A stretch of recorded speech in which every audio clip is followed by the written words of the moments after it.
Here's a general view of my model railroad. We're going to follow this loop around kind of in a counterclockwise progress, and that's Sharon Springs at the bottom, which is the main town of the railroad and represents maybe Albuquerque, although I don't do any real towns. Here's a view of the road coming into town, grain elevator, antique shop, ice cream shop, Dairy Queen. We got a lumber yard, coal yard, gas station, and a freight house. That's a Sidam kit way in the background. That's the engine house. And this is a fine scale miniature coal yard right here. That's a Walther's kit on the bottom, that gas station. A Campbell kit there. My wife built that.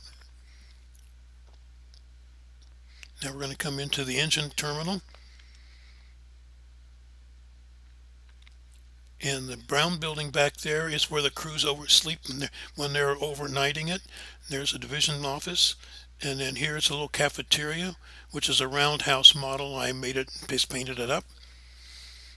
And here's the icing facility, the passenger station at Sharon Springs,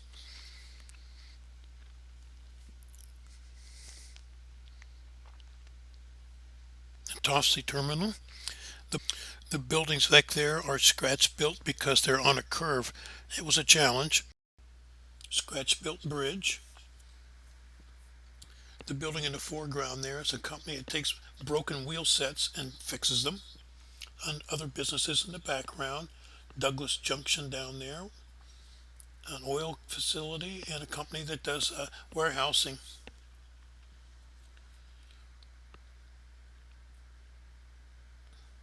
The difference in the color of the ballast here shows one railroad and another railroad. The Santa Fe was kind of the brownish color. The Rio Grande is sort of the gray color, and you don't make money hauling rocks, so you haul your own rocks. In the background, there's the old main line and the Swift packing plant. The old main line has sharp curves, steep grades, as much as 4%, and really sharp curves. The mine in the background produces chromite for chrome steel.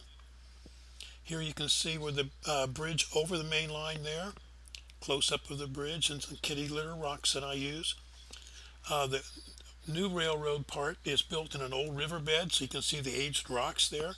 On the top you can see the old main line crossing over, and I'm hiding a really sharp curve up there in that little tunnel.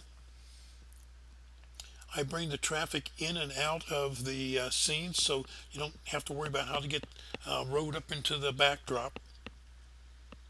The town of Almost now. It's got Dave's Donuts, home of Almost Donuts, almost fresh all the time. The coal mine there in the backdrop is a new one, and they're making a lot of money because it's low sulfur coal. That's like two Campbell kits there. Main Street of Almost. Almost isn't called Almost because it's almost to the top of the summit, which is hidden in a tunnel. The business is booming because the coal mines come into town, and as they say, with low sulfur coal, that's very important. Got a wedding going on there. And I use period advertisements to set the times for my railroad, which is roughly 1958. This station at Almost, a lot of business now. They have to add more to the building. And here you can see the upper old main line there where the red and blue cars are. And down the bottom you can see the new main line.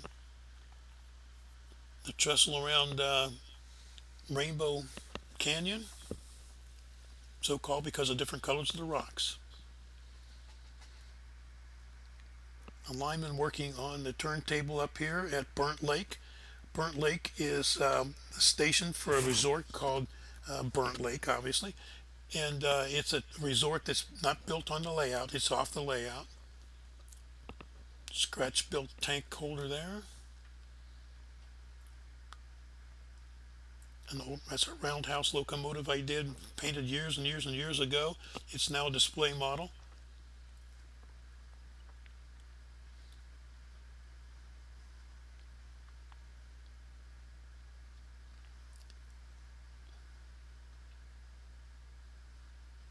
and the only way in and out is by train. Those cars are owned, or vehicles are owned by the resort. And this is the road that's leading down. It's behind these rocks, but there's a crack in the rocks, and they made a road out of it. And there it comes down there. And a guard protecting the railroad crossing.